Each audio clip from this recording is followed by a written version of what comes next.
अच्छा फिर पीछे आ जाएं तो यहाँ एक और मंजर नजर आता है। सरों का हुजूम है और दीवानावार लोग दौड़ रहे हैं और शरक से गरब और शमाल से जुनूब से आए हुए लोग यहाँ दौड़ रहे हैं। मालिक, दौड़ना भी कोई इबादत है।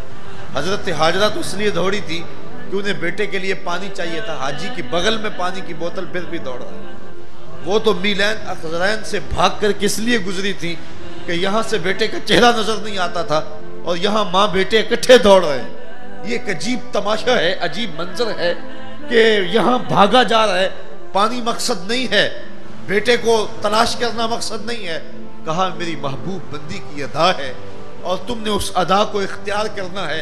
हाजरा, तूने भी हद कर दी कि उस वादी गैर जी जरा में जहाँ दिन को भी खौफ आता था वहां रातें भी काटी, लेकिन मैं तेरी गुजरगाहों को जलवा गाना बना दूं तो मुझे खुदा न कहना। कयामत तक वली भी दौड़ते रहेंगे, कयामत तक बादशाह भी दौड़ते रहेंगे, कजकुला भी दौड़ते रहेंगे। खुद इमामुल अंबिया ने वहां भी साई की है और मोहब्बतों का कैसा मंजर होता है और उस क्या जो है वो हुजूम होता है अकीदतों का। अच्छा, यहाँ रुक करके फिर बात कहूंगा। जिस जगह पे सैयदा हाजरा के कदम लगे और लग के हट गए, वो जगह तो जलवागाह बन गई और वहां एहतराम और मोहब्बतों के ज़ाब्तों को मलहूज रखने का हुक्म दिया गया। आर्जी निस्बत है, मुस्तकिल निस्बत नहीं है। और हजरत हाजरा नबी नहीं है, वलिया हैं। जहां वलिया के कदम लग गए और वो वलिया भी बनी इसराइल की, वो जगह तो जलवागाह बन गई। और जहां हुजूर जलवा फिराज हैं, उस गुंबद खजरा का आलम क्या होगा, उसके मरातब का आलम क्या होगा।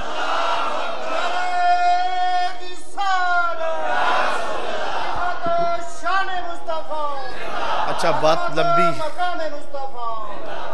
बात लंबी ना हो जाए। जहां हजरत हाजरा के कदम लगे, जहां हजरत इस्माइल के कदम लगे, जहां हजरत इब्राहिम के कदम लगे, ये सारे कदमों पे निशानों पे घूमा जा रहा है।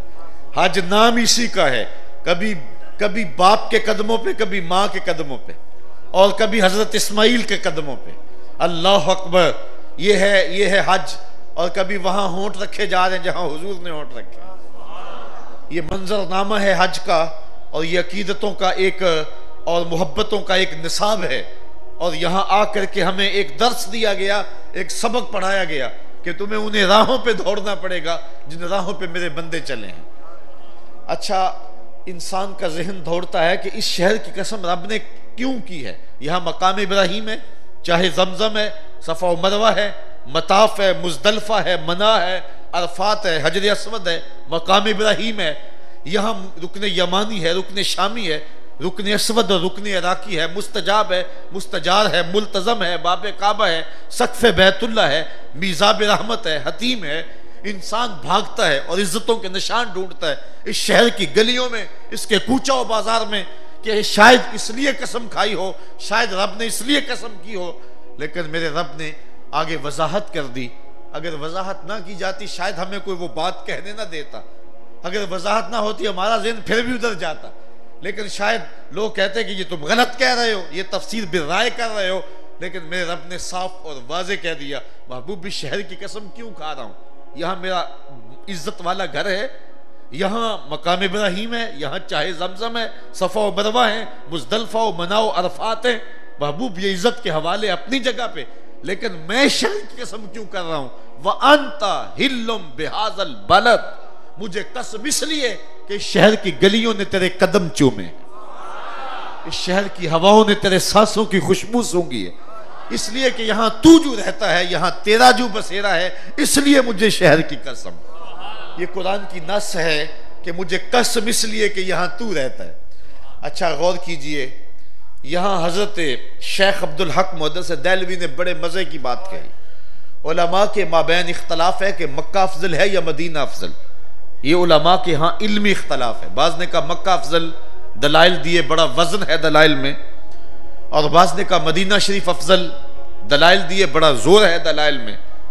किसी ने कहा मक्का अफजल, मदीने की अजमत का मुनकर नहीं है, फजल किसका है। किसी ने कहा मदीना शरीफ अफजल, मक्कातुल मुकर्रमा और मुशर्रफा की अजमत का वो मुनकर नहीं है, लेकिन ख्याल है कि मदीना अफजल है, दलाइल ये। किसी ने कहा मक्का अफजल, किसी ने कहा मदीना अफजल। दोनों तरफ से दलाइल, दलाइल में जोर भी है, वजन भी है। लेकिन शेख अब्दुल हक मुहद्दिस देहलवी ने एक अनोखी और निराली बात कर दी। और कहां से दलील ली? इसी आयत से, वांता हिल्लुम बिहाज़ल बलद। हजरत शेख ने कहा कि जब हुजूर मक्के में थे तो मक्का अफजल था, जब मदीने आ गए तो मदीना अफजल हो गया। जिधर जिधर से वो गुजरते गए, मजदो शरफ भी पीछे पीछे रहा। वो मक्के में थे तो मक्का अफजल था, वो मदीने में थे तो मदीना अफजल था। और शेख शहाब की भी सुनिए, शेख शहाबुद्दीन सोहरावर्दी अलैहि रहमा की भी कहानी सुनिए। शेख शहाब किसी मामूली शख्स का नाम नहीं है, तसव्वुफ का वो इमाम के बाबा फरीद गंजे शक्कर अलैहि रहमा आपकी किताब अवारिफुल मुआरिफ का रोजाना नमाज अर्स के बाद, असर के बाद दर्स देते हैं। आज तो मुसीबत यह है कि एक पीर उठाएं तो एक ईंट उठाएं तो 3 पीर निकलते हैं। लेकिन मैं कहता हूं जिसने अवारिफुल मुआरिफ नहीं पढ़ी वो तसव्वुफ को जानने का दावा ना करे। हजरत शेख शहाबुद्दीन सोहरावर्दी अलैहि रहमा से किसी मुरीद ने पूछा, हजरत इस धरती पे सबसे अफजल जगह कौन सी है? तो मुरीद ने जब सवाल किया तो शेख ने बरजस्ता कहा, बेटे वही जगह जहां हुजूर जलवा फेराज है। तो मुरीद ने दूसरा सवाल किया कि हुजूर फिर हम जन्नत की आरजू क्यों करते हैं? मालूम हुआ उस जमाने में लोग जन्नत की आरजू करते थे। ये आज के नात खां कहते हैं, हुरे तू केड़ी जन्नत दा करना है तज़किरा। मियाँ उसी जन्नत का जिस जन्नत के लिए हुजूर हाथ उठा उठा के दुआएं मांगते रहे। अल्लाह अकबर। तो कहा कि हुजूर फिर हम जन्नत की आरजू क्यों करते हैं? तो हजरत शेख ने जो जवाब दिया वो सुनने के काबिल है। फरमाने लगे, बेटे जब हुजूर यहाँ हैं तो ये जगह अफजल है, जब जन्नत में होंगे तो जन्नत अफजल होगी। मक्के में है तो मक्का अफजल, मदीने में है तो, और जन्नत में है तो। एक बार वो जिधर से गुजरे हैं नसीर, 1000 बार उधर से बहार गुजरी है। और अगर मैं नशूर वहदी का लहजा उधार लूं तो अंदाजे तगज़्ज़ुल आसमान को चू रहा है। चंद लम्हों के लिए ठहरे थे तुम जिस पेड़ के नीचे, चंद लम्हों के लिए ठहरे थे तुम जिस पेड़ के नीचे, सुना है आज तक उस पेड़ का साया महकता है। मक्के में है तो मक्का अफजल, मदीने में है तो मदीना अफजल, और जन्नत में है तो जन्नत अफजल। जिधर जिधर से गुजरते गए मजदो शरफ उधर ही रहा। चलो इस पे एक हदीस भी पेश कर देता हूं। आपने उलमा से सुना कि सफ़े अव्वल का जो शरफ है, अगर लोगों को पता चल जाए वो क्या है, तो लोग पहली सफ में खड़ा होने के लिए कूदा डालें कि मैंने पहली सफ में खड़ा होना है। अगर समझ लग जाए कि पहली सफ का शरफ क्या है, आपस में लड़ाई हो जाए, उलझाव हो जाए कि मैंने पहली सफ में खड़ा होना। अब पहली सफ कौन सी है? ये जहां किबला निजामी साहब मेहराब में खड़े होते हैं तो ये 7 वाली सफ पहली सफ है, यकीनन यही पहली सफ है। लेकिन अगर वो मुसल्ला यहां से उठा करके बरामदे में ले जाएं तो बताओ कि ये सफ सफ़े अव्वल रहेगी? सफ़े अव्वल बरामदे में चली जाएगी, बरामदे की दूसरी सफ सफ़े अव्वल करार पाएगी। अच्छा, वो वहां से भी मुसल्ला उठाएं और सेहन में चले जाएं तो बरामदे की दूसरी सफ सफ़े अव्वल रहेगी, बल्कि वो सेहन की सफ सफ़े अव्वल बन जाएगी। अच्छा, ये वहां से भी मुसल्ला उठाएं और छत पे चले जाएं तो बताओ बरामदे में, सेहन में या हाल में सफ़े अव्वल का शरफ बाकी रहेगा? शरफ उधर होगा जिधर निजामी साहब जाएंगे।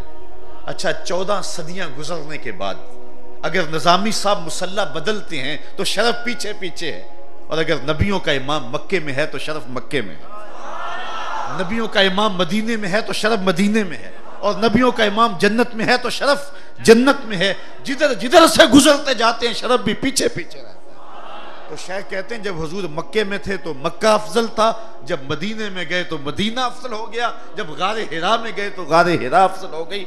जिधर जिधर से गुजरते गए शरफ भी पीछे पीछे रहा।